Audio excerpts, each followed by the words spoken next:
Il était une fois une belle jeune fille du village d'Ogo, nommée Sandra. Elle était la seule fille de Siku et Maria. Siku était l'homme le plus riche du village d'Ogo, seulement surpassé par le roi.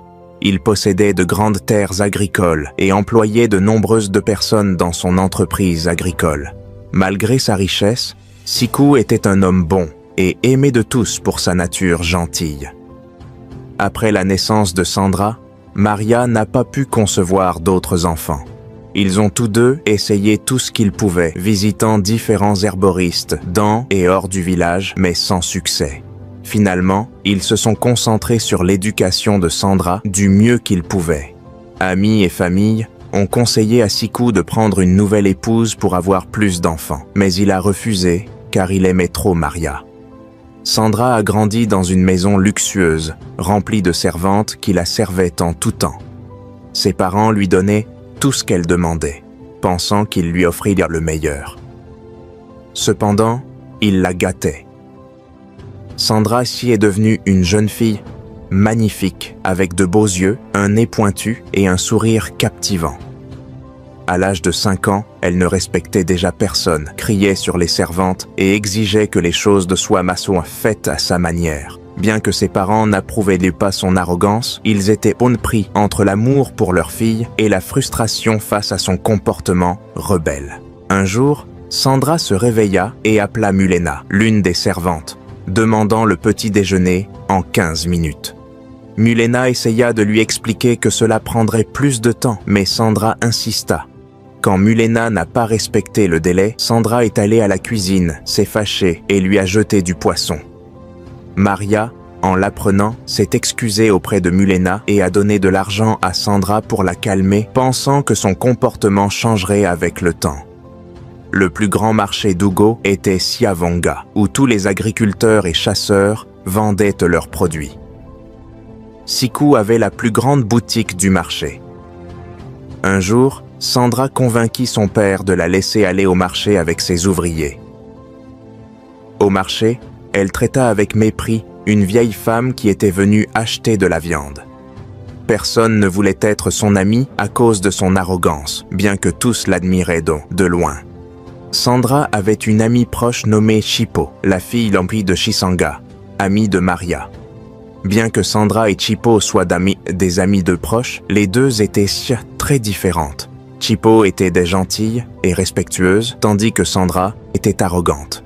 Chipo essayait toujours d'influencer positivement Sandra. Un jour, en se promenant, Chipo aida une vieille femme avec une lourde charge, ce que Sandra désapprouva.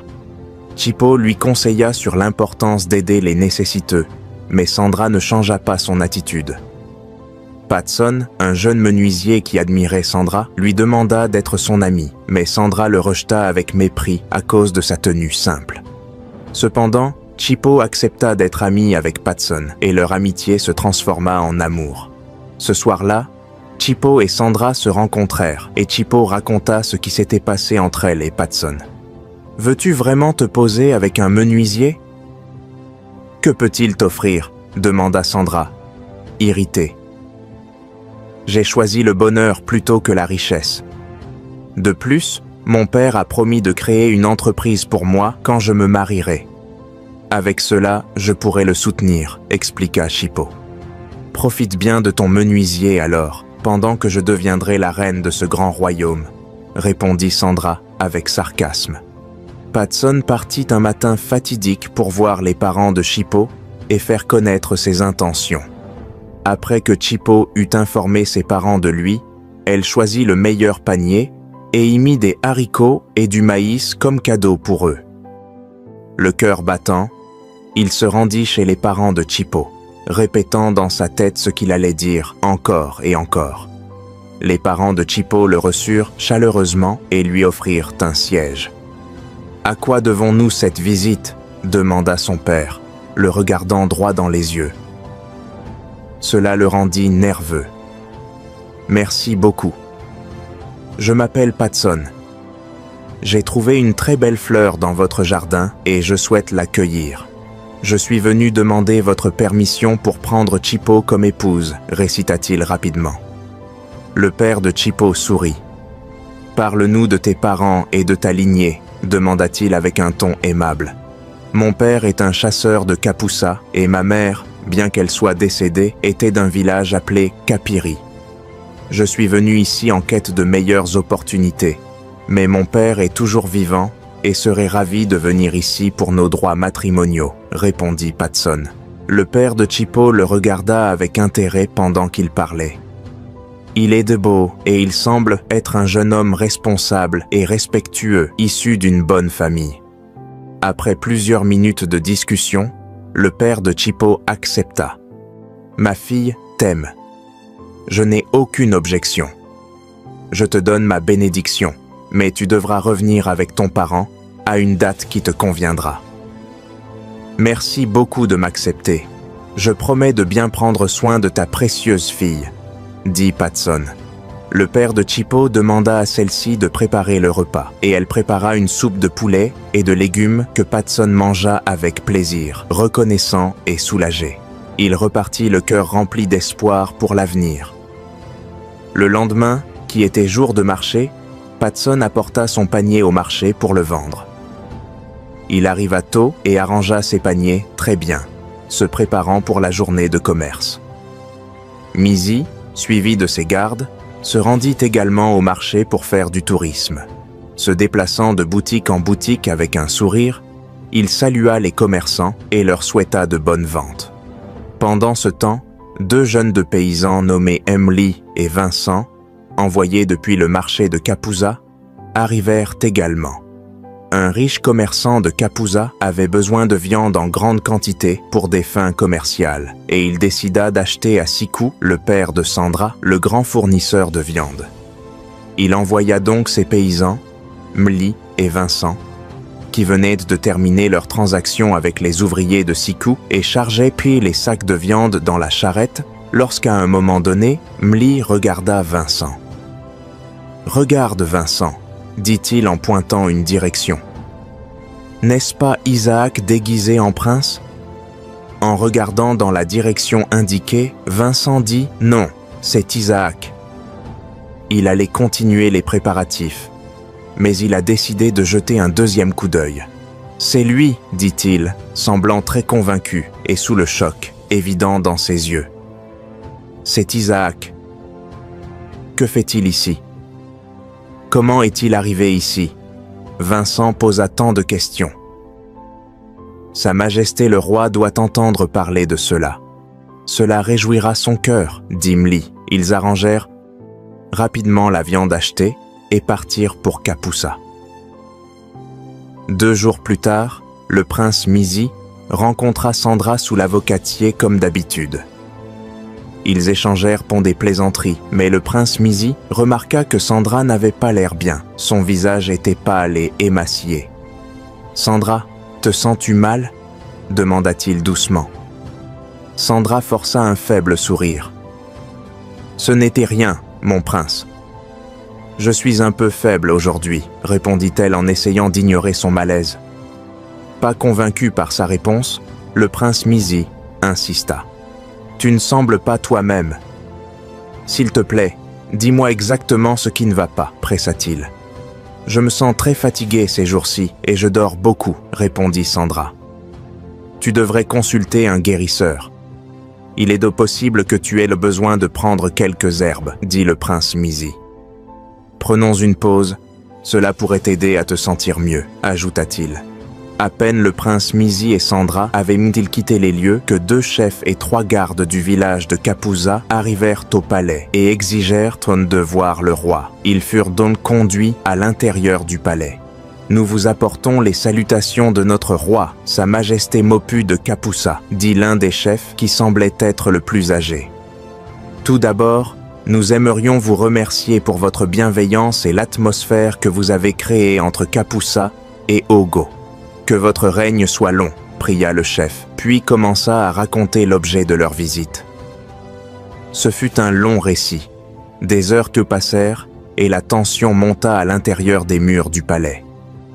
Enfin, Les discussions se conclurent avec le chef disant « Nous avons décidé que nous devions d'abord vous rendre visite et nous assurer que vous êtes informés avant de prendre toute mesure, car il ne convient pas simplement d'entrer sur votre territoire et de procéder à un tel acte. Vous avez bien fait », répondit le roi Kinmutu, essayant de dissimuler son véritable état d'esprit, mais il ne put se contenir longtemps. La colère du roi Kinmutu éclata et tonna. « Amenez le prince Mizi devant moi, immédiatement !» Les gardes du palais coururent pour exécuter l'ordre du roi, mais revinrent avec le message que le prince Mizi n'était pas au palais. « Cherchez-le et amenez-le immédiatement », ordonna le roi. 2 gardes partirent à sa recherche et le trouvèrent avec Sandra au ruisseau du village. « Le roi exige ta présence immédiatement », dit l'un des gardes. Le prince Mizi sut immédiatement que quelque chose n'allait pas. Le roi n'avait jamais été ainsi avec lui. Qu'est-ce qui pourrait être mal? Suis-je en sécurité? De nombreuses questions traversèrent son esprit. Il demanda aux gardes, mais ils ne répondirent pas. Il se tourna vers Sandra. « Je dois partir maintenant, ma chère. Assure-toi de consulter le guérisseur.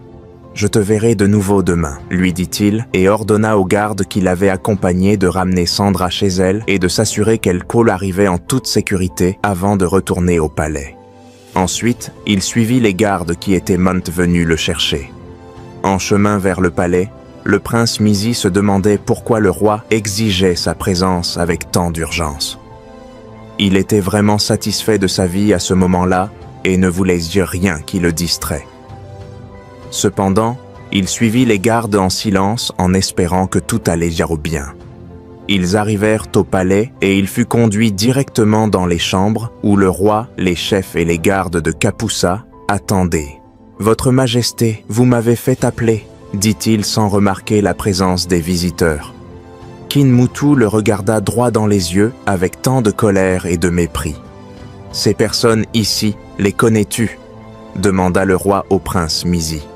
Celui-ci se tourna vers sa droite et dès qu'il les vit, il s'enfuit de la chambre vers la sortie principale du palais. « Ne le laissez pas s'échapper » tonna le roi.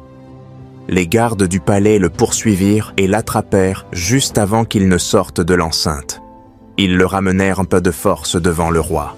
Le prince Mizi se mit à genoux et commença à pleurer. « Aie pitié de moi, ô roi » dit-il. « Commence à parler avant que je ne fasse mettre ta tête sur un plateau » dit le roi en essayant de contrôler son tempérament. Mizi commença à raconter son histoire avec une totale sincérité. « Tout ce que je t'ai dit était un mensonge » commença Mizi. « Je ne suis pas Mizi, ni un prince, ni de sang royal. Mon nom est Isaac, fils de Monsieur Bewe, un humble commerçant de Kapusa. Mon défunt père a travaillé au palais pendant plusieurs années. Il aimait tellement le roi de Kapusa qu'il faisait des courses comme un petit garçon. Il a fidèlement servi le roi jusqu'à son dernier souffle. Après son décès, je pensais que le roi nous compenserait, ma mère et moi, pour les années de service que mon père lui avait rendues. Mais à ma grande surprise, le roi n'a rien fait pour nous. Nous avions à peine de quoi manger. Ma mère faisait très peu avec son commerce de charbon pour pouvoir l'aider. J'ai pris plusieurs emplois, travaillant dans des fermes et dans la poésie, nettoyant les excréments d'animaux et aidant les gens à déplacer leurs produits d'une partie du marché à une autre, gagnant très peu avec cela.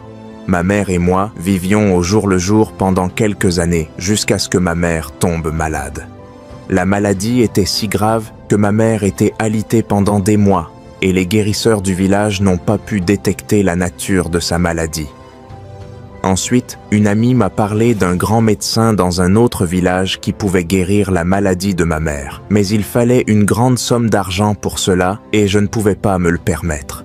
Je suis allé voir le roi et je l'ai supplié de m'aider à sauver ma mère mourante, mais il ne m'a pas écouté. Ensuite, j'ai parlé à l'un des chefs et il a accepté de me donner un peu d'argent, mais ce n'était pas suffisant. Le chef lui-même a de nouveau plaidé auprès du roi en mon nom, et alors le roi m'a donné un peu d'argent. Quand nous sommes arrivés chez le guérisseur, il a dit qu'il était déjà trop tard. Ma mère est décédée et les restes ont été ramenés à Kapusa pour son enterrement.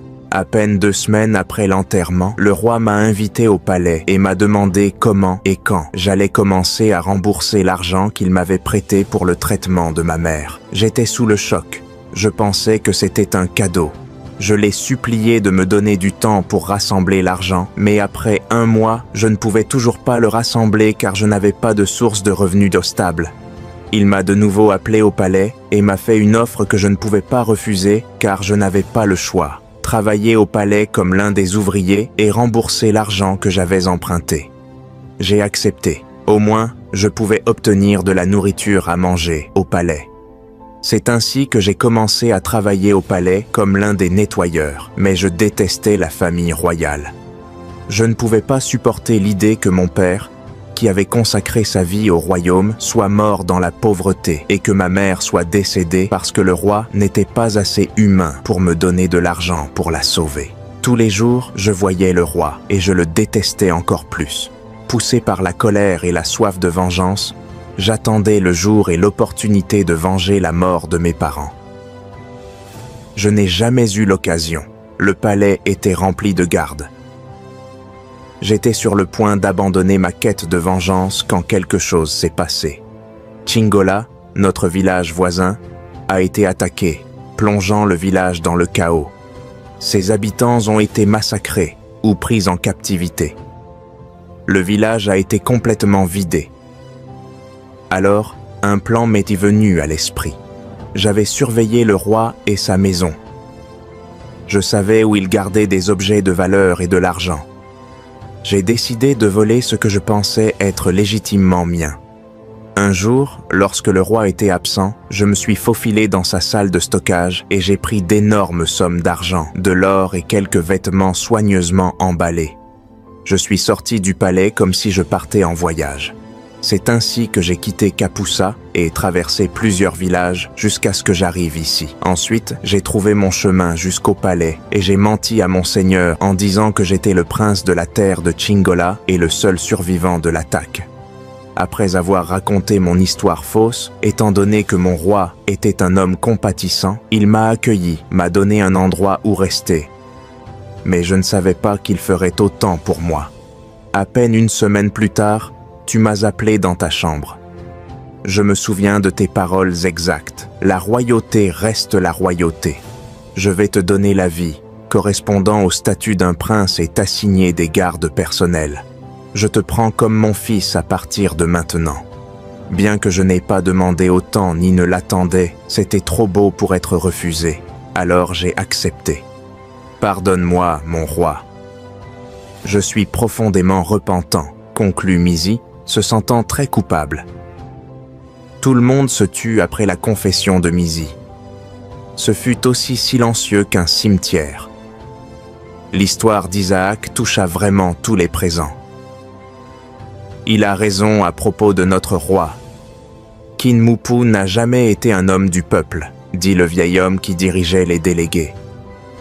C'est vrai qu'il n'a pas demandé autant. Mais tu l'as obtenu par ma courtoisie, dit une voix derrière tous les présents.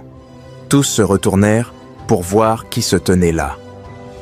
C'était Patson, le menuisier.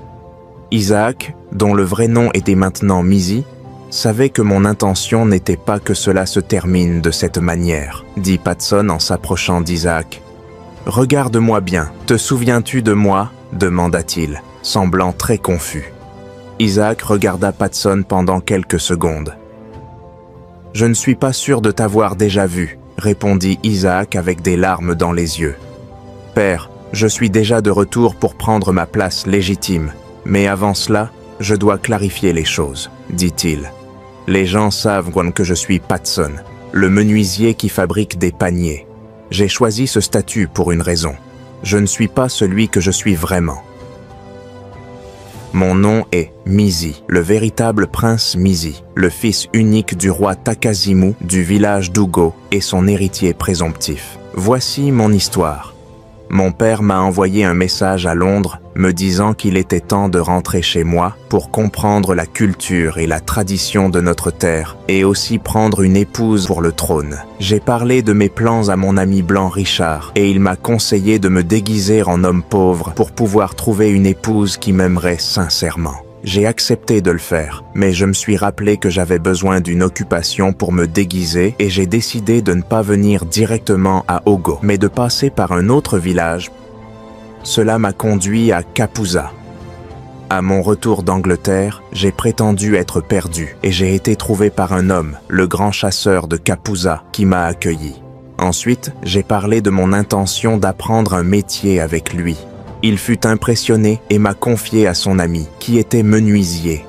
C'est ainsi que j'ai appris la menuiserie et la vannerie. Je suis resté à Kapuza pendant 3 mois. Pendant cette période, j'ai suivi mon maître au marché à plusieurs reprises. J'avais vu Isaac venir au marché quelques 2 fois. Isaac, je t'ai connu comme un ouvrier du palais à Kapuza, bien que tu ne me reconnaisses mort pas. Tu m'as même acheté des paniers, une fois. J'étais encore à Kapuza quand il a été rapporté qu'Isaac, l'ouvrier du palais, avait volé l'argent et les objets de valeur du roi et avait quitté le royaume. Lorsque j'étais prêt à rentrer, j'ai suivi les paysans qui venaient acheter des produits dans notre marché le plus populaire d'Ugo. À ma plus grande surprise, je suis revenu et l'ai vu. Je me suis caché en pensant qu'il me reconnaîtrait. Si mon père lui demandait, Isaac lui a dit qu'il était le prince de Chingola qui avait réussi à s'échapper.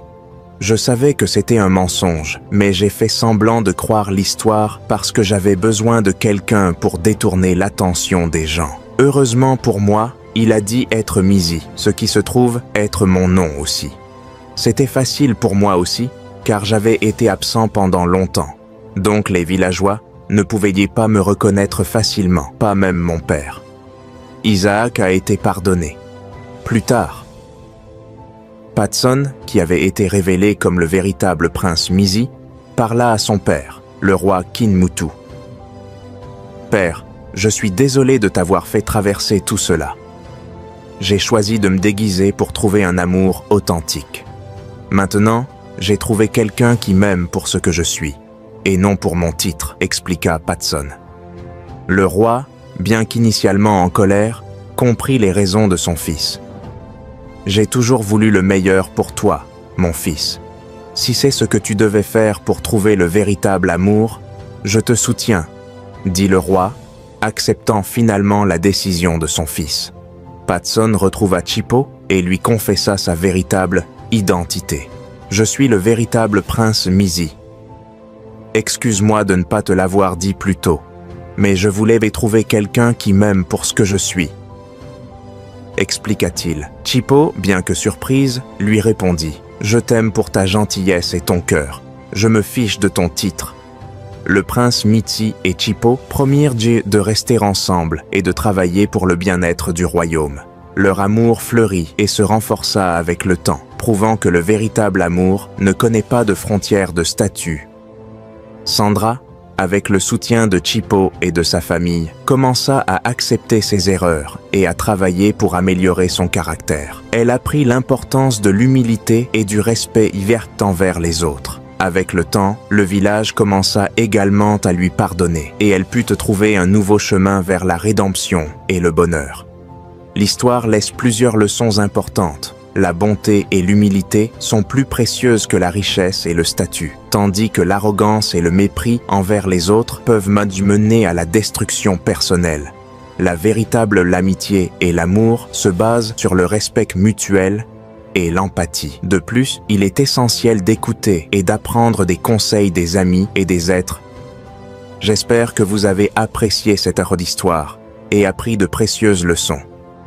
Si vous souhaitez la deuxième partie, commentez et abonnez-vous à la chaîne. Merci et à la prochaine.